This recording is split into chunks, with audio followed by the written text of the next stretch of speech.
வசந்தி சொன்ன மாதிரியே செஞ்சுட்ட. நான் கூட இதெல்லாம் நடக்குமோ நடக்காதோன்னு பயந்துட்டே இருந்தேன். ஆனா இவ்வளவோ பத்தாதே வசந்தி.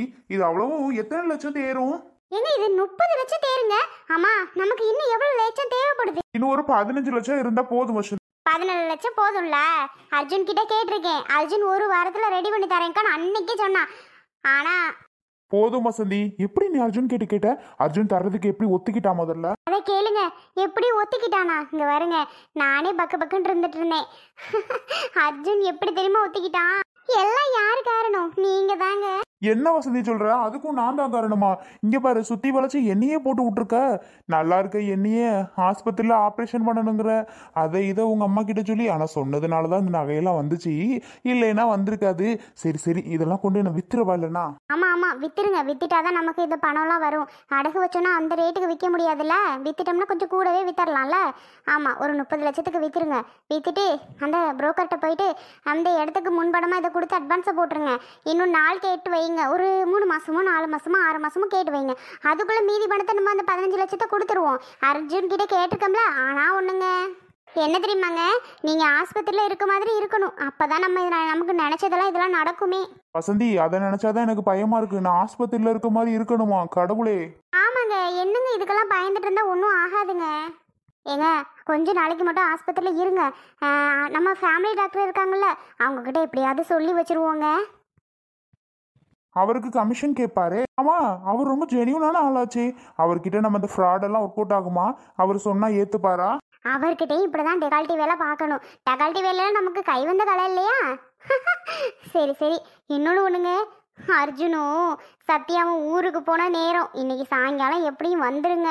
எங்க அம்மா விஷயத்தெல்லாம் சொன்னுச்சுன்னா அர்ஜுன் ஓடி போய் இங்கே தான் வரப்போறான்னு நினைக்கிறேன். வந்து இங்கே பார்த்தா என்னங்க பண்றது? நீங்க வீட்டில் நல்லா இருந்தீங்கன்னா. இல்ல, ரெஸ்ட் எடுக்க சொல்லியிருக்காங்க 2 நாளைக்கு. வீட்டில் 2 நாள் ரெஸ்ட் எடுத்துட்டு அப்புறம் ஒரு வாரம் கழிச்சு வர சொல்லியிருக்காங்க. ஆப்ரேஷன் பண்றதுக்குன்னு பிட்ட போட்டுருவோமா? பரவாயில்ல, நீங்களே கரெக்டான ஐடியா கொடுத்துருக்கீங்க. அப்போ அதுவே ஓகே தான். ஆனால் எந்த டாக்டர் எங்கே ஏதுன்னு விசாரிச்சானா என்ன பண்ணுறது? ஆனா ஒண்ணு வசந்தி, நான் வாயவே திறக்க மாட்டேன். உன் தம்பிக்கிட்ட நீ என்ன பேசுறியோ ஏது பேசுறியோ எனக்கு தெரியாது. அவன்கிட்ட என்ன பேசணுமோ பேசி நீயே முடிவு பண்ணிடு. நான் எதுவுமே இடையில சொல்லலை. நான் ஒன்று சொல்ல போய் நீ ஒன்று சொல்லிக்கிட்டு அப்புறம் இந்த அம்மு தான் ஒன்றும் ஆகாம போயிடும். இதுவும் போயிடும், வர்றதும் போயிடும். பார்த்துக்கோ. ஆமாம், சும்மாவே இந்த வசந்தியாவே நம்ப மாட்டேன். எங்கள் அக்கா ஒரு லூசுன்னு சொல்லி இப்போ இதெல்லாம் நம்புறேன் அப்படின்னா அந்த அளவுக்கு நீங்கள் நடிக்கணும். நீங்கள் நடிக்கிற அப்படின்னா எதுவுமே ஒர்க் அவுட் ஆகாது. நடிக்கிற வேலையை நான் பாத்துக்கிறேன், நீ கறக்குற வேலையை நீ பாரு. அதானே, அப்படி சொல்லுங்க. சரிங்கங்க. ஏங்க இதெல்லாம் எப்போ கொண்டு போய் வைக்கிறீங்க? லேட் பண்ணவே கூடாது. நம்ம வீட்டில் இதெல்லாம் வைக்கவே கூடாது. நாளைக்கே அவன் வந்து நின்னாலும் எடுத்து கொடுக்குற மாதிரி ஆயிரும். அதோட ஜிஎஸ்டி கண்ணில் இதெல்லாம் பட்டுச்சுன்னு வைங்க, நான் படாமல்லாம் பத்திரமா அங்கேருந்து கொண்டுட்டு வந்தேன். பிள்ளை 2 வந்த வாக்கில் தூங்கிட்டு இருக்குதுவ. வெளியில் எந்திரிச்சு வந்தா என்னம்மா யாதுமா அம்மாச்சியோட நகை அப்படி இப்படின்னு சொல்லி போட்டே விட்டுருவா. அர்ஜுன் வந்ததும் வேண்டாப்பா சாமி, அதுக்கு இடையில கொண்டு போய் வித்துருங்க. ஆமா வசந்தி, ஆனா நானே கொஞ்சம் நல்லவே மாதிரி இருந்தேன். என்ன வசந்தி என்னையவே இப்படி மாத்திவிட்டா? அட விடுங்க, எத்தனை நாளைக்கு தான் நல்லவனாவே இருக்கிறது? என்னை எப்பவுமே அர்ஜுன் நம்புவேன். ஆனா நீ இந்த மாதிரி வேலை பண்ணி நீ என்னையும் நம்ப மாட்டேன் வசந்தி. அதை நினைச்சாதான் எனக்கு ஒரு மாதிரி இருக்கு. என்ன இப்படி ஆயிட்டனே. அட விடுங்க, நம்ம சொத்து சேர்க்கறதா வேண்டாமா? இப்படி சொத்து சேர்க்காம எத்தனை நாள் உட்காந்துட்டே இருக்கிறது? ஆத்தாடி, நமக்குன்னு நம்ம பிள்ளைகளுக்குன்னு எதுவும் வேணும்ல. நீங்க போங்க, உங்களெல்லாம் நம்பிட்டு இருந்தா ஒன்றுத்துக்கும் ஆகாதுங்க. எல்லாம் எனக்கு சேர வேண்டிய நகை தாங்க. எங்க அம்மா சொல்லிட்டு இருந்துச்சு. பாதி எனக்கு பாதி அர்ஜுனுக்குன்னு சொன்னுச்சு. ஆனாலும் எல்லாமே எனக்கு கொடுத்துருச்சு. சரி சரி, எல்லாம் எங்க அம்மாவோட நகை. என்னமோ யார் வீட்லயே போய் திருடிட்டான் வந்தேன். எங்க அம்மா கையோட எனக்கு கொடுத்துச்சு. அப்புறம் எதுக்குங்க நம்ம ஃபீல் பண்ணிட்டு இருக்கானோ? எடை போடிங்க, கொண்டு போய் அடகு வச்சுட்டு டக்குன்னு வேலையை பாருங்க. சரி வசந்தி, இருந்தாலும் மனசுக்குள்ள ஒரு குத்து குத்துன்னு முள்ளு மாதிரி குத்திட்டு தான் இருக்கு. ஆனாலும் பரவாயில்ல, பாத்துக்கலாம். சரி கொடு நகையெல்லாம். என்ன இப்படி கையில கொடுக்குற? ஒரு பேக்ல ஏதாவது போட்டு கொடு, நான் கொண்டு போய் கொடுக்குறேன். பின்னாடி பாரு, அந்த சேர்ல கிடக்கு, எடுத்து போட்டு கொடு. ஐயோ வசந்தி, பயமால இருக்கு. அப்படி இல்லாட்டி கிட்னி ஃபெயிலியர், நுரையீரல் அழிவு போச்சு அப்படி இப்படின்னா நீல இருந்திருக்கணும். என்னையில மாட்டி விட்ட, எனக்கு போயிருச்சுன்னு நீ சொல்லியிருக்கலாம்ல ஒன்னையா.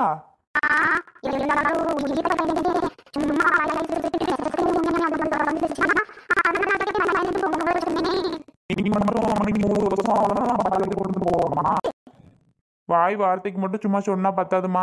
சரி சரி, ஆகிற வேலையெல்லாம் அப்புறம் பார்க்கலாம். அட வாங்குங்க, டக்குன்னு கிளம்புவோம்.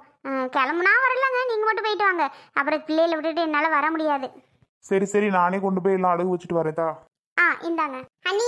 ஏன் நீ அழுறியா? நீங்க அழுகுறத பார்த்தாலே எனக்கு கஷ்டமா இருக்கு அண்ணி. இங்க பாரு காவியா, லூஸ் மாதிரி ஏன் காவியா நீ அழுதுட்டு இருக்க? சொந்த தங்கச்சின்னு கூட அவ பார்க்கவே மாட்டேங்கிறா. அப்புறம் உன்னையில யாரோ மாதிரி தானே நினைப்பா, நீயே சொல்லு. சொந்த தங்கச்சியே யாரோ எவ்வளோ மாதிரி கண்டபடி வாயில வந்தபடி பேசுறா. நீ ஏன் காவியா ஃபீல் பண்ணிட்டு இருக்க? இவளை நினைச்செல்லாம் ஃபீலே பண்ணாது. இவளாம் ஒரு ஆளே இல்லை காவியா, விட்டு தள்ளு. இல்ல சோனி, நீங்க என்னதான் இருந்தாலும் அக்கா தங்கச்சி. இன்னைக்கு அடிச்சுப்பீங்க, நாளைக்கு சேர்ந்துப்பீங்க. ஆனா நான் என்னதான் இருந்தாலும் இன்னொரு வீட்ல இருந்து வந்த பொண்ணு. நான் ஒரு உரிமையில எனக்குன்னு சுபி நாத்தனார் இருக்கிறா. இருந்தாலும் எங்க அத்தை உங்களை தான் பெரிய பொண்ணுங்களாம் நினைப்பாக. உங்களை ரொம்பவே நினைப்பாக பாசமா. அந்த அளவுக்கு தானே நானும் பெரியத்த பொண்ணுங்க என்னோட நாத்தனார் மாதிரி தானே நினைப்பேன். சொல்லு சோனி, அந்த உரிமையில நான் எதுவுமே கேட்கக்கூடாதா? அதுவும் சும்மா வேற ஒரு பர்சனாக தான் நான் கேட்குறேன். நான் உரிமையில கூட கேட்கல. எந்த பக்கம் நியாயமோ அந்த விதத்துல தான் நானும் கேட்டேன். ஆனால் அவள் அப்படி மூஞ்சில் அடித்த மாதிரி பேசுவான்னு நான் நினச்சே பார்க்கல சோனி. ஒரு போல கஷ்டமாக தான் இருக்கு. என்ன பண்ண சொல்ற? அழுகையா வருது. அண்ணி அழாதி, அண்ணன் பார்த்தா ரொம்ப மனசு கஷ்டப்படும். அழாதி அண்ணி, பார்க்கும்போது பாவமா இருக்கு. சரிடி சுபி, நான் அழுகல, அண்ணி அழுகல. நீ ஏன் அப்படி கண்ணீரா வடிச்சிட்டு இருக்க? இன்னைக்கு மூஞ்சி நல்லா சிரிப்பா பொலிவா இருந்தா தானே நல்ல போட்டோஸ்லாம் சூப்பரா இருக்கும். லூஸ் மட்டுக்கு இப்படி அழாதம்மா. நீங்க அழுகாம இருந்தீங்கன்னா நானும் அழுகாம இருப்பேன் அண்ணி. சரி சரி, அண்ணி அழுகல, அண்ணி சிரிக்க போறேன். நீயும் சரி. சரிங்க அண்ணி. ஓகேவா? அண்ணி அழுகல, நீ அழுகாத. சரி அண்ணி. நல்லா அழகா இன்னைக்கு ஃபுல்லா சிரிச்சுட்டே இருக்கணுமா? சரி. ஆனா உனக்கு காவியா, முன்னாடி நீ எவ்வளோ இது பண்ணுவ தெரியுமா? உன்னை உன் ஃபேமிலியை பார்த்தா அவ்வளோ கோவமா இருக்கும், அவ்வளோ இது பண்ணுவீங்க. ஆனால் மகேஷ் தான் வேணும்னு ஒத்த காலில் நின்றுட்டல்ல காவியா, அதை நினச்சா ரொம்ப சந்தோஷமா தான் இருக்கு. ஆனால் மகேஷ் தான் வேணும் ஒத்த காலில் நின்று கல்யாணம் பண்ணிட்டீல்ல? ஆமாம். எனக்கு மகேஷ்னா ரொம்ப பிடிக்கும் காவியா. அதனால தான் மகேஷை விடுறதுக்கு மனசே இல்லாமல் ஒத்த காலில் நின்று எங்கள் அம்மா அப்பா கூட சண்டை போட்டு. ஆனால் ஒன்று பெரியத்தையும் மறக்கவே மாட்டேன். பாவம், அவங்க காலத்துலலாம் எங்கள் அப்பா வெட்டி விட்டாங்கல்ல. அதெல்லாம் ஒரு காலம்தான். அதெல்லாம் நினச்சாவே ரொம்ப கஷ்டமாக இருக்கு. ஏன்டா அப்படிலாம் நடந்துச்சுன்னு தெரியுமா? ஆமாம் ஆமாம். சரி சரி, வேலை ஏதாவது கிடக்கும் கிச்சன் பக்கம், அங்கிட்டு சமையல் பக்கம். நான் போய் ஒன்று ரெண்டு பார்க்குறேன். நான் சும்மாவே இருந்தா தம்பி தூங்கிட்டு இருக்க நேரத்தில் தான் ஏதாவது வேலை பார்க்க முடியும். அப்புறம் எழுந்தானா ஒரு வேலையும் பார்க்க விட மாட்டான். நான் போய் பார்க்குறேன் காவியா. நீ அருண் கூட உட்காந்து பேசிட்டு சுபிட்டே இரு. சரி காவியா, நீ போ. கனகியத்த வாங்க. ஹரணி அக்காவை கூட்டிட்டு வரலாம். கனகியத்த வாங்க. மாமா வாங்க மாமா. ஹரணிலாம் காலேஜ் இருக்குமா, அவ காலேஜ் போயிட்டு இருக்கா. சும்மா அப்படிலாம் வந்துட்டு இருக்க முடியாது. நல்லா இருக்கியாம்மா சுபி? பிள்ளை அழகா இருக்கியே. நல்லா சேலையெல்லாம் கட்டினா வளர்ந்துட்டா. தேங்க்ஸ் மாமா. மாமா அம்மா போய் கூட்டிட்டு வர. இருக்கட்டும் இருக்கட்டும், அம்மா வர. அண்ணா வாங்க. அக்கா வாங்கக்கா, உட்காருங்கக்கா. ஏன் நின்றுட்டு இருக்கீங்க? அண்ணா உட்காருங்க, நான் சோஃபால. பரவாயில்லம்மா. நீ யாரு? ஓ, மகேஷோட பொண்டாட்டி காவியா தானே நீ? பரவாயில்லையே, பேரெல்லாம் கரெக்டா ஞாபகம் வச்சிருக்க. மறக்கல, ஞாபகம் இருக்கு. ஓ சரி சரி, உட்காருங்கக்கா, நின்றுட்டே இருக்க. பரவாயில்லம்மா, இருக்கட்டும். கனகியத்த உட்காருங்க, நான் போயிட்டு அம்மா சித்திலாம் கூட்டிட்டு வரேன். சோனி வேணாம், உன்னோட அக்கா வந்திருக்காளா? உன் அக்கா பொண்ணுங்க எப்படி இருக்காங்க? ஓ, ரெட்டை குழந்தைன்னு கேள்விப்பட்டேன். ஆமா, உனக்கு கல்யாணம் ஆயிடுச்சுன்னு கேள்விப்பட்டேன். யாரு, இந்த பையனா? ஆமா. ஓடி போய் கல்யாணம் பண்ணிட்டியாம்ல? சேச்சே, யாருங்க இப்படிலாம் சொன்னது? அப்படியெல்லாம் இல்ல. ஆனாலும் உங்க அம்மா என் வீட்டுல கொண்டு வந்துதான் விட்டாங்க. நீ சொல்லுபடி கேட்கவே இல்லை. அப்பவே தெரிஞ்சிருச்சு உன்னோட நிலைமை என்னன்னு. வீட்டுல இருக்க மாட்டேன்ட்டா. அத்தை, எதுக்கு தேவையில்லாம வந்த விஷயத்த மட்டும் பாருங்க. ஏன் அத்தை இப்படி பேசுறீங்க? சோனி விடு, பேசுனா பேசு. நீ வேற காவியா, அவங்களும் அப்பப்ப பேசினாதான் சரிபட்டு வரும். சரி ஓகே, யாரோ எப்படியோ இருந்தா எங்களுக்கு என்ன வந்துச்சு. அப்புறம் சுபி, என்னடி தண்ணியெல்லாம் ஊத்தியாச்சா? அப்படியா? தெரியலையே அத்தை. ஓ, நம்மள யாரு வந்து சொல்றதோட சரி. அப்புறம் ஏன் என்ன எதுன்னு கேட்கறது இல்ல. சரி சரி சரி, வேலை இருக்கு. உங்க மாமாவும் ஆஃபீஸ் விட்டு வந்திருக்காரு. அப்புறம் வீட்டுக்கு போகிற முக்கியமான வேலை வேற இருக்கு. நாங்க கிளம்பணும். ஏய் கனகி, சொல்றதுக்கு ஆமான்னு மட்டும் சொல்லுங்க. இடையில கண்ணகி கிண்ணகின்னு கூப்பிட்டுக்கிட்டுலாம் இருக்காதியா, அவ்வளவுதான் சொல்லுவேன். ஆமா போகணும்னு மட்டும் சொல்லிட்டு அமைதியா இருக்கணும். உன்னோட வேலையே இதானே? வரும்போது என்ன சொல்லி கூட்டிட்டு வந்த? இப்போ இங்க வந்து என்ன சொல்லிக்கிட்டு இருக்கா? வந்துட்டு வராதுமா அக்காவெல்லாம் பார்க்காம இப்படி கிளம்புறேன்னு ஒத்த காலம் நின்றுக்கிட்டு இருக்கா. கூப்பிட போறேன் பிள்ளைகளையும் வேணாம்னு சொல்லி வச்சுக்கிட்டு இருக்கா. இங்க பாரு கண்ணகி, நீ பண்றது ஒண்ணுமே சரியில்லை, அவ்வளவுதான் சொல்லுவேன். நான் பண்றதெல்லாம் கரெக்டு தான். ஒரு 200 ரூபாயை எடுங்க, இந்த பிள்ளைக்கு வச்சு கொடுப்போம். கண்ணகி, இந்த பிள்ளைக்கு சீர் செய்யணும்னு 20,000 உன்கிட்ட கொடுத்தனே, என்னாச்சு? 2 பவுன் செயின் போடலான்ட்டு 2 பவுன் செயின் நேற்று எடுத்துட்டு வந்து கொடுத்தனே, அதெல்லாம் எங்க? எதுவுமே நீங்க எடுத்துக்கிட்டு வரலையா? 20,000ம் 2 பவுனும் உங்களுக்கு சும்மாவா வருது? இல்ல கேக்குறேன், சும்மாவா வருது?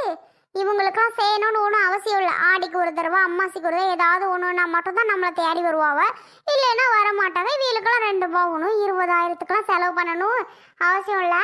அதெல்லாம் நான் வீட்டிலே பிள்ளைக்கு வச்சுட்டேன். நான் எதுவும் காசெல்லாம் எடுத்துட்டு வரல. 200 ரூபா வச்சுருந்தா கொடுங்க, வச்சு கொடுத்துட்டு கிளம்புவோம். நீங்க கொடுக்கலன்னா போங்க, நானே கொடுத்துக்கிறேன். இந்தாம்மா, உங்க மாமா இப்ப ரொம்ப கஷ்டப்படுறாரு, ரொம்ப கஷ்டத்துல இருக்காருமா. இப்போதைக்கு ஒத்த பைசா கூட உங்களுக்கு கொடுக்க முடியாத சூழ்நிலையில இருக்கோம்மா. பிடி, இந்தா, எங்களால முடிஞ்ச 200 ரூபாய் பிடிம்மா. நாங்க கிளம்புறோம். உங்க அம்மா வந்ததும் இது மாதிரி கண்ணகியத்த மாமா வந்துட்டு போனாங்க, காசுலாம் வச்சு கொடுத்தாங்கன்னு சொல்லிடு. பரவாயில்லைங்க, வேண்டாம். அம்மா யார் காசு கொடுத்தாலும் வாங்க வேணான்னு சொல்லியிருக்காங்க. வேண்டாம், நீங்களே வச்சுக்கோங்க. உங்களுக்கு பஸ்ஸுக்கு எது தேவைப்படுங்க, நீங்களே வச்சுக்கிறோங்க. இல்ல இல்ல, பஸ்ஸுக்குலாம் எங்களுக்கு இருக்கு. இந்த புடி, நீ வச்சுக்கோ. மாமான்னு கொடுக்கணும்ல, அதுக்கு தான். வேண்டாம், வேணாம்னா வேணாம், விடுங்க. சும்மா என்னடி சோனி, உன் தங்கச்சி காசு கொடுத்தா வாங்கவே மாட்டேங்கிறா, ஏண்டி இப்படி பண்றா? சொல்லுடி அவகிட்ட, வாங்க சொல்லு. காசு வாங்குறது அவளோட விருப்பம், நான் ஏன் சொல்லணும் அவகிட்ட? அவ இஷ்டம் வாங்குறது வாங்காததும். என்கிட்ட ஏன் சொல்லிட்டு இருக்கீங்க?